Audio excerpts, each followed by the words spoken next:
Coucou les gourmands, est-ce que vous êtes prêts pour la recette du meilleur gâteau aux carottes de la planète? J'espère bien parce que on est arrivé au moment où je vous partage la recette de mon gâteau aux carottes préféré pas à pas, mais de manière bien détaillée. Il y avait déjà une recette sur cette chaîne qui avait été filmée il y a quelques années, mais je trouve que la qualité n'était pas tout à fait au rendez-vous. Je ne vous donnais pas de gros détails sur la préparation et mes petits secrets pour obtenir un résultat vraiment top. Donc nous y voici. On va commencer donc par prendre notre recette illustrée, celle que j'illustre moi-même, pour être sûr de n'oublier aucun ingrédient. Les ingrédients sont ici présents. Il s'agit de carottes fraîches surtout, de lait, de jus de citron, et nous avons également des petits flocons d'avoine, de la farine, de la levure chimique et du bicarbonate, du sel et de la cannelle, ainsi que des épices à pain d'épices. Ce mélange, je le fais moi-même. Vous avez la recette en lien en haut à droite ou dans la barre d'infos, ainsi que de la vanille, du sucre blanc et du sucre complet, des œufs et de l'huile d'olive. Je précise que la quantité exacte des ingrédients est en barre d'infos. Et puis également des noix de pécan et des canneberges séchées pour la pâte et pour la décoration, quelques noix de pécan, suffisamment pour en avoir le même nombre que de personnes. On commence par râper nos carottes. Vous pouvez les râper à l'aide d'un robot qui a l'accessoire de la râpe ou bien directement les mixer dans le robot avec la lame en S pour obtenir des tout petits morceaux de carottes. Et si vous avez un Thermomix, ça fonctionne aussi. Vous pourrez mettre les carottes environ 10 secondes, vitesse 5, pour avoir des petits morceaux de carottes, mais pas une purée de carottes. Vous voyez, c'est ça qu'on veut obtenir. Après ça, ce qu'on va faire, c'est qu'on va ajouter le jus de notre demi-citron dans le lait demi-écrémé et on va laisser ça cailler pendant 5 minutes. C'est une autre manière d'avoir du buttermilk ou du babber, c'est le fameux lait Ribot qui rend tous les gâteaux si moelleux et que l'on ne trouve pas facilement dans le commerce. Dans le bol avec les flocons d'avoine, etc., j'ai rajouté la poudre de pain d'épices que je fais maison et je mets tout dans un très grand saladier qui va pouvoir accueillir le reste des ingrédients et que je vais pouvoir utiliser pour la pâte complète. Donc avoir de la place, c'est important. On rajoute le sucre et l'extrait de vanille liquide et on mélange légèrement avant d'ajouter le reste des ingrédients.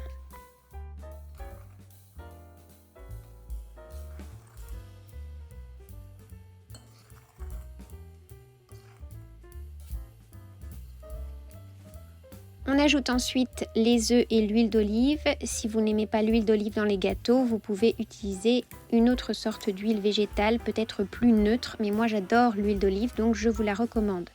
Et à l'aide d'un mixeur plongeant, vous allez commencer à mixer ces ingrédients. Quand vous obtenez une pâte à peu près comme ça, où il n'y a plus trop de grumeaux, vous n'avez pas besoin de trop mixer parce que ce qu'on veut, c'est avoir un gâteau qui a quand même de la mâche, donc des petits morceaux de flocons d'avoine, c'est délicieux. Vous allez pouvoir ajouter le lait qui a caillé. Regardez, on a presque du kéfir en fait. C'est ça qui est rigolo. Donc ça vous servira aussi pour plein d'autres recettes, ce lait caillé, maintenant que vous le savez. Et ça fonctionne aussi avec du vinaigre d'ailleurs, mais je trouve qu'avec le jus de citron, c'est quand même meilleur. Vous l'incorporez à l'aide du mixeur plongeant, comme ceci, en faisant des mouvements circulaires et des mouvements de haut en bas, pour incorporer le maximum d'air à votre pâte à gâteau aux carottes.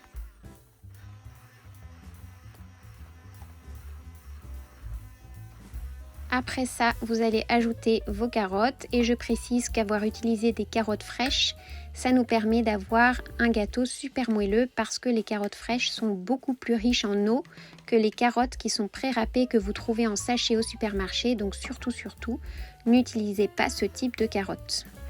Vous incorporez les carottes avec le mixeur plongeant comme le reste des ingrédients.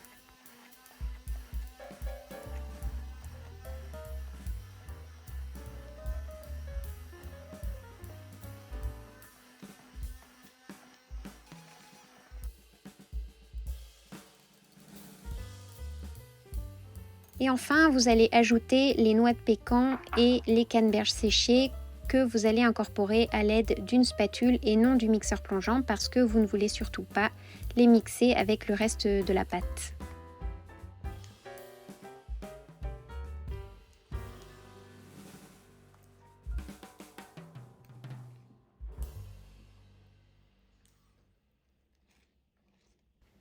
Maintenant, vous allez préparer un moule de 20 cm de diamètre. Celui-ci est en silicone et je le pose sur une base en métal pour faciliter son transport.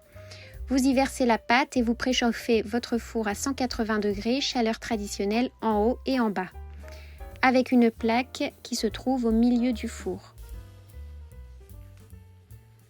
Vous allez maintenant placer votre gâteau aux carottes dans le four pendant environ 50 minutes. Ah oui, j'avais oublié de vous dire que j'avais mis le petit ramequin des noix de pécan pour la décoration dans le four au moment où je l'ai mis en marche pour le préchauffer, donc elles y sont restées environ 10 minutes à un four très doux qui est monté progressivement jusqu'à 180 degrés et ça me permet de les torréfier, elles seront largement meilleures et elles me serviront pour décorer le gâteau. Le gâteau va donc cuire environ 50 minutes à 180 degrés. Il faudra quand même surveiller la cuisson après environ 40 minutes pour voir si votre four ne chauffe pas plus que le mien. Et pendant que le gâteau cuit, moi je prépare mon glaçage et pour cela je mixe avec un mixeur plongeant le fromage frais avec le beurre et le sucre roux ainsi que la vanille ou bien en graines ou bien en extrait liquide.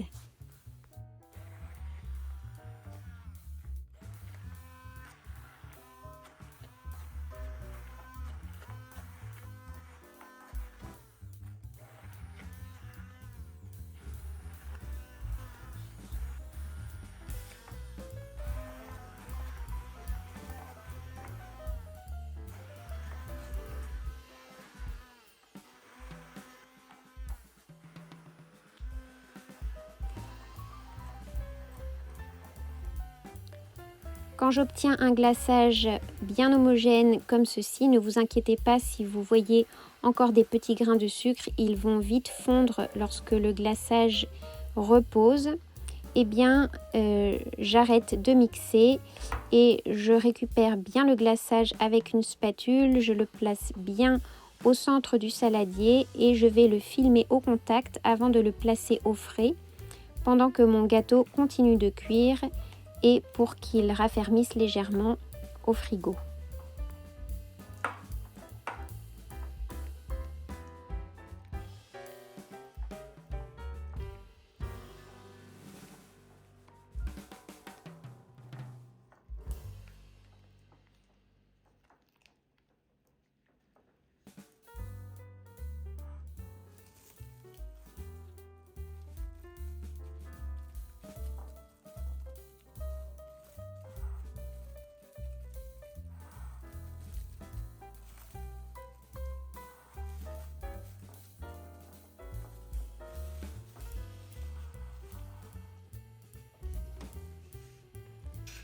Après 50 minutes de cuisson, mon gâteau aux carottes est cuit. Je vérifie quand même à l'aide d'un petit bâton que je place au centre et lorsqu'il ressort sans trace de pâte crue, c'est bon. Je peux sortir mon gâteau et je vais le laisser refroidir complètement. Puis je vais le filmer avec du film alimentaire et le laisser reposer à température ambiante jusqu'au lendemain. Le filmer avec le film alimentaire me permet de conserver toute son humidité. Et le lendemain, je prends mon gâteau et je vais le retourner sur une planche avec une feuille de papier sulfurisé pour éviter qu'il ne colle à la planche.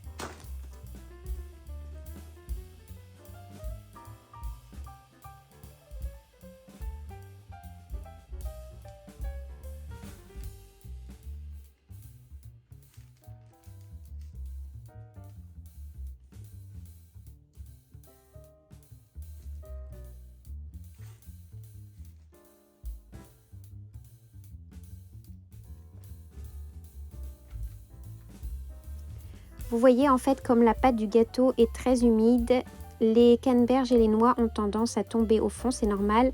Elles sont plus denses que la pâte à gâteau, mais ce n'est pas grave. Je récupère tous les morceaux de gâteau qui auront un peu adhéré au moule avec une spatule comme vous voyez ici, avant de couper le gâteau en deux dans le sens de la hauteur et de séparer le gâteau en deux moitiés. Attention, il est fragile, il faut y aller avec précaution.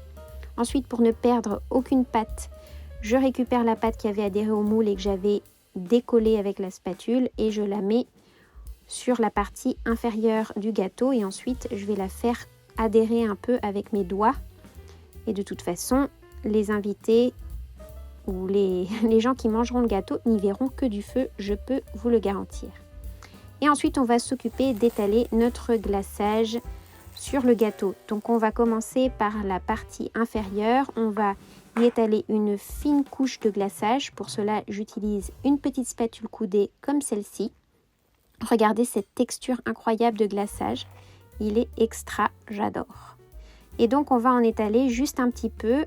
N'abusez pas de glaçage sur la partie inférieure parce qu'ensuite, comme il y a très peu de glaçage dans cette recette parce que je ne voulais pas que le gâteau soit excessivement riche, il ne vous resterait peut-être pas de glaçage pour glacer toute la partie supérieure et les côtés du gâteau après. Donc, très peu de glaçage comme ceci.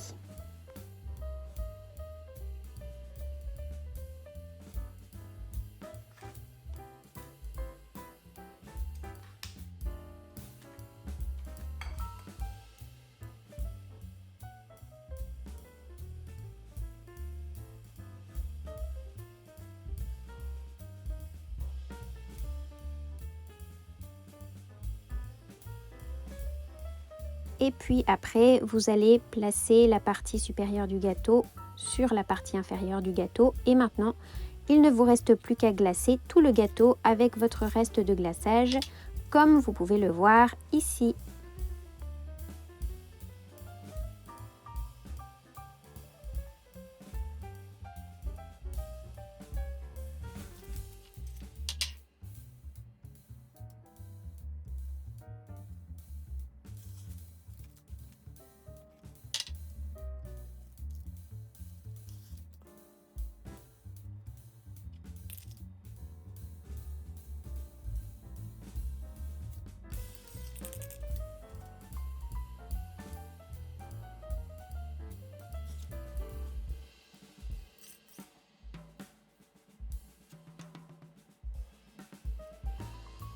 Lorsque vous avez glacé tout le gâteau, vous pouvez vous amuser avec votre petite spatule et créer des petites vagues comme ceci pour la décoration.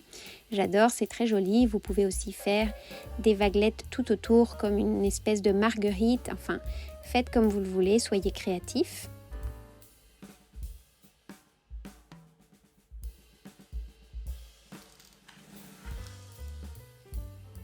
Et pour terminer, vous allez décorer le gâteau avec les noix de pécan torréfiées que vous aviez mises de côté. Maintenant, si vous ne dégustez pas le gâteau immédiatement, vous allez le placer au frais quelques heures et vous le servirez tout juste sorti du frigo. C'est là qu'il est le plus délicieux ou bien à température ambiante. Mais faites bien attention parce que ce glaçage n'est pas très ferme, donc il a tendance à se liquéfier si il fait trop chaud chez vous.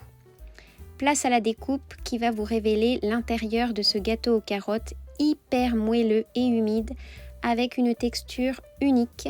Il s'agit d'une recette que j'ai développée au fil des années à partir d'une recette issue de différents livres sur le tea time anglais. Donc je peux vous assurer qu'il s'agit d'une recette de gâteau aux carottes vraiment assez authentique et surtout qui est le fruit de longues années de recherche sur le plan de la texture et du goût et de l'équilibre des goûts entre les épices, le sucre et la matière grasse. Donc franchement, c'est, je peux vous le garantir, un des meilleurs gâteaux aux carottes, sinon le meilleur gâteau aux carottes que j'ai jamais mangé, parole de Lucie. Je connais beaucoup de personnes qui a priori n'aiment pas le gâteau aux carottes ou ne le connaissent pas, mais qui lorsqu'ils goûtent à un bon gâteau aux carottes changent complètement d'avis.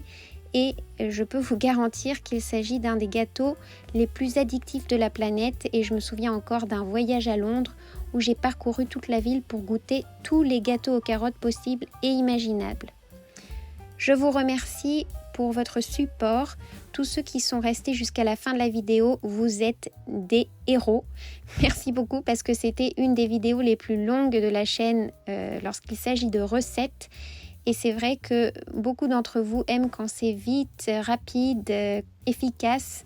Alors que moi, j'aime bien rentrer dans les détails pour que vous n'ayez plus de doutes et que vous puissiez réussir vos recettes à tous les coups.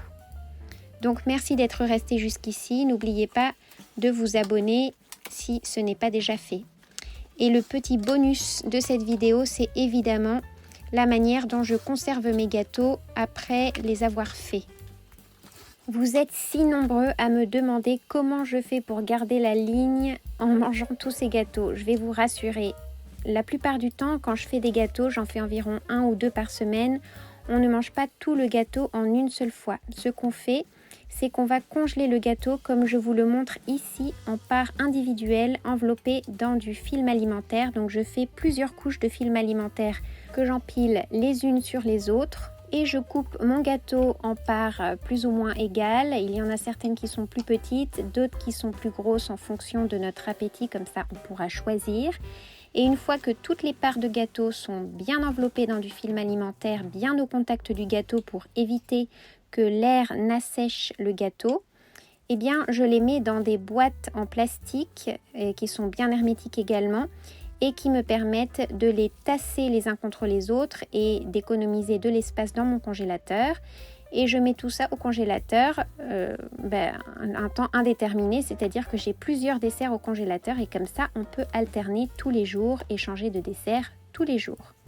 Voilà, c'était mon petit tip et je vous dis à bientôt. Bisous bisous les gourmands.